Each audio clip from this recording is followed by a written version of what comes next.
να τους δώσεις τον εαυτό σου. Αυτό δεν αναζητούσε στη ζωή της η μικρή μας ηρωίδα, τα αυτονόητα για κάθε παιδί, την αγάπη, την αφοσίωση και την στοργή. Ο Άγιος Αρσένιος σοφά μας λέει, όχι μόνο η οικειοφορία του παιδιού στην κοιλιά σε κάνει μητέρα, αλλά η σωστή ανατροφή, ημερισμένη από αγάπη και αυταπάρνηση. Δυστυχώς κάποια παιδιά, και πιστέψτε με, είναι πολλά, που βαρούν πάντοτε την αφόρηψη και την αδιαφορία από την ίδια τους την οικογένεια.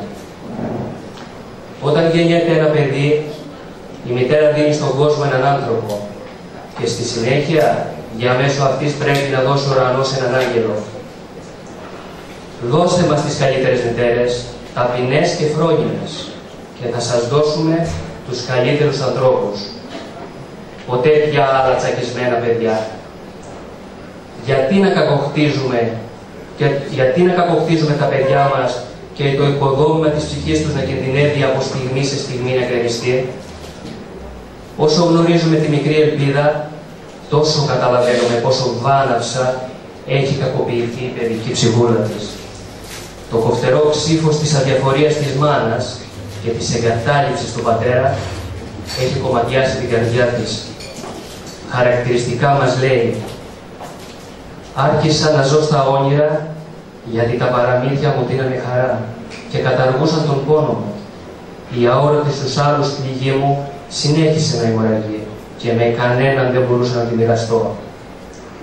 Αναρωτιέμαι κι εγώ, όπως όλοι σας φαντάζομαι, πόσο απέραντος και βουγός πόνος μπορεί να υπάρξει σε μια ανθρώπινη ψυχούλα, πόσο μπορεί να αντέξει ένα αθώο μικρό πλάσμα, που είναι ο άνθρωπος της αγάπης που έπλασε ο Θεός, που είναι η ρίση του Ισαΐα που αναφέρεται και στο βιβλίο της αγαπημένης μας Έλενας, αλλά μήπως είναι δυνατόν μια μητέρα να λησμονήσει το παιδί της, να μην σπλαχνιστεί και ελεήσει τους καρπούς των σπλάχνων της?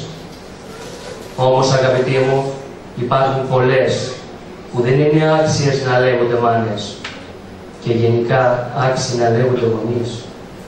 Αντί να χτίσουν ένα περιβάλλον ζεστασιάς και ασφάλειας, χτίζουν τη φρίκη και την κόλαση.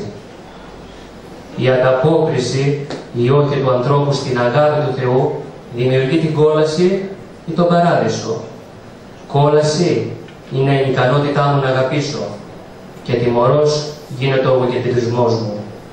Ενώ είμαι δημιουργημένος για να αγαπώ και να αγαπιέμαι, αρνιέμαι την αγάπη απέναντι στους πλάφους μου σαν γνώμονα ζωής, με αποτέλεσμα η ζωή μου ολόκληρη, αλλά και του παιδιού μου, να μετατρέπεται σε ένα τέλειο βάσανο και σε μια συνεχή ταλαιπωρία. Τελικά παράδεισος και κόλαση είναι η στάση μας απέναντι στην αγάπη. Η αποδοχή της είναι παράδεισος και ζωή. Η άρνησή της είναι κόλαση και θάνατος. Η εκλογή επαφίεται στον άνθρωπο. Η μικρή μας αναζητούσε αυτόν τον παράδεισο στους γεννήτερές της. Άλλωστε, μάνα είναι εκείνη που θα σταθεί στο πλευρό σου όταν την έχεις ανάγκη. Είναι το πιάτο, το φαγητό, την ώρα που πεινάς. Το κρεβάτι, την ώρα που νηστάζεις. Η παραπανήσια κουβέρτα όταν πιάνει ψύχρα τη νύχτα. Είναι η ζεστασιά, το καταφύγιό σου. Αγάπη αυθεντική, ανιδιοτελής, ειλικρινής, που δεν ξεθοριάζει στο πέρασμα του χρόνου. Τελικά, όμως, ο Θεός που προνοεί για όλα τα δημιουργήματά Του, έστειλε την αγάπη στη ζωή της ελπίδας που τόσο στηρίχθηκε.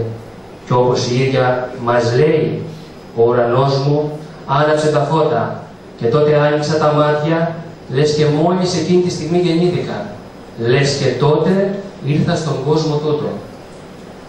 Κλείνοντας, χωρίς να θέλω να σας κουράσω άλλο, πιστεύω πάρα πολύ στο πείραμα αυτού του βιβλίου. Πως όποιος το διαβάσει συνειδητά, σίγουρα θα βγει κερδισμένος, θετικά προβληματισμένος, καλύτερος άνθρωπος, αλλά κυρίως καλύτερος γονιός. Αυτός είναι άλλωστε και ο απότερος σκοπός της δικιάς μας Έλενας. Ευχαριστώ πολύ. Καλή σας μέρα. Καλώς βρεθήκαμε στην παρουσίαση του βιβλίου Εράτα της αγαπημένης μου αδελφής Έλενας. Αισθάνομαι ιδιαίτερα τυχερή και μεγάλη τιμή για μένα που μου εμπιστεύτηκε πρώτα από όλους τις ανησυχίες της, την αγωνία της και όλα εκείνα τα συναισθήματα που κρύβουμε βαθιά μέσα μας και επιλέγουμε την κατάλληλη ώρα και τον κατάλληλο άνθρωπο να τα εναποθέσουμε έτσι ώστε να βρούμε τη σωστή απήχηση και ανταπόκριση. Έζησα έτσι και εγώ από την αρχή της συγγραφής αυτού του βιβλίου, βήμα-βήμα, σελίδα-σελίδα, δυνατά συναισθήματα, γι' αυτό σε ευχαριστώ πολύ, Έλενα. Νιώθω την ανάγκη να σου πω, εδώ δημοσίως, ότι νιώθω πολύ τυχερή που μπήκε στην οικογένειά μας. Είσαι για μένα αδελφή, άνθρωπος σημαντικός και αγωνίστρια ζωής. Τώρα, ύστερα από αυτή την επιστολή που ακούσαμε, θα ήθελα να σας μεταφέρω μερικές απόψεις μου για τον ψυχικά κακοποιημένο κόσμο ενός παιδιού, όπως της Ελπίδας, που βίωσε την απόρριψη, την αδιαφορία, την εγκατάλειψη των ίδιων των γονιών της. Είναι ένα παιδί που μεγαλώνει σε ένα αρρωστημένο περιβάλλον, το ίδιο θεωρείται βάρος και εμπόδιο στον δρόμο για την υποτιθέμενη ευτυχία. Κουβαλάει στους μικρούς του ώμους τα λάθη των μεγάλων. Γιατί ένας γονιός να είναι έντονα απορριπτικός ή επικριτικός απέναντι στο ίδιο του το παιδί? Ποια είναι τα βιώματα των ίδιων των γονιών και τι τραύματα κουβαλάνε και οι ίδιοι από τους δικούς τους γονείς? Ερωτήματα προκύπτουν και από τη σχέση που έχει ο γονιός με τον ίδιο του τον εαυτό. Μήπως το άγχος, η απογοήτευση και τα αδιέξοδα που βιώνει θα ξεσπά στον εύκολο στόχο που είναι τα παιδιά? Μήπως έχει ο ίδιος δυσκολίες να εκφράζει και να διαχειρίζεται τα συναισθήματά του, με αποτέλεσμα να μην μπορεί να το κάνει και στη σχέση με τα παιδιά του? Σε όλα αυτά έρχεται να δώσει απάντηση η ηρωίδα του βιβλίου, που υπέστη τις συνέπειες μιας τέτοιας οικογένειας. Όπως μας λέει η ίδια, «Αχ, να ξέρατε πόσο το ήθελα να με αγαπάτε. Απελπιζόμουν κάθε μέρα και πιο πολύ, γιατί τα μάτια μου ζητούσαν όνειρα και εικόνες που εσείς με εμποδίζατε να πλάσω». Παρατηρούμε ότι αυτό που εισπράττει και μένει στο παιδί είναι ο φόβος ότι όλοι γύρω του θα το απορρίψουν. Ένας διαρκής φόβος για την απόρριψη και μια διαρκή ανάγκη για αναζήτηση επιβεβαίωσης, αλλά πώς να ζητήσεις επιβεβαίωση χωρίς να ξέρεις την απάντηση? Και αν η απάντηση είναι αρνητική, τι θα γίνει? Η μοναξιά κυριαρχεί σε όλο της το είναι, ακόμα και όταν βρίσκεται ανάμεσα σε άλλους ανθρώπους.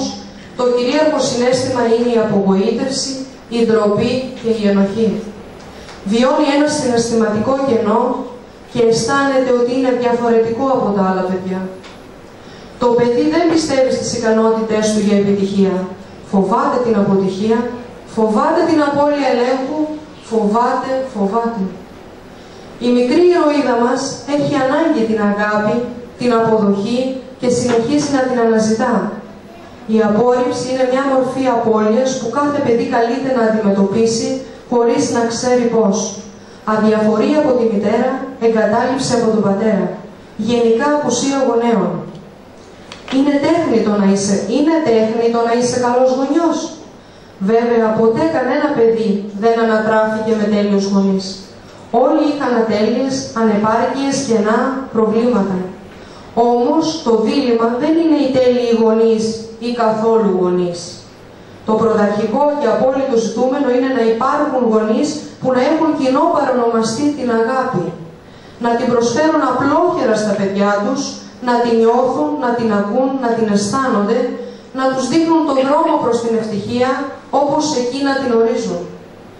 Η μικρή ηρωίδα τη στερήθηκε, όμως δεν έπαψε ποτέ να ονειρεύεται και να ελπίζει. Ώσπου μια μέρα η αγάπη της χτύπησε την πόρτα και τότε κατάλαβε ότι αυτή είναι το οξυγόνο της ζωής. Είναι εκείνη που φέρνει την κάθαρση, τη λύτρωση που μας οθεί να αγαπήσουμε πρώτα τον εαυτό μας και έπειτα τους άλλους.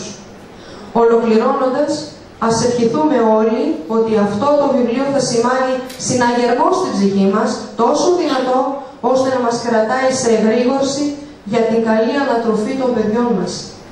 Άλλωστε, αυτά είναι το μέλλον του τόπου μας και η συνέχειά μας. Ευχαριστώ πολύ.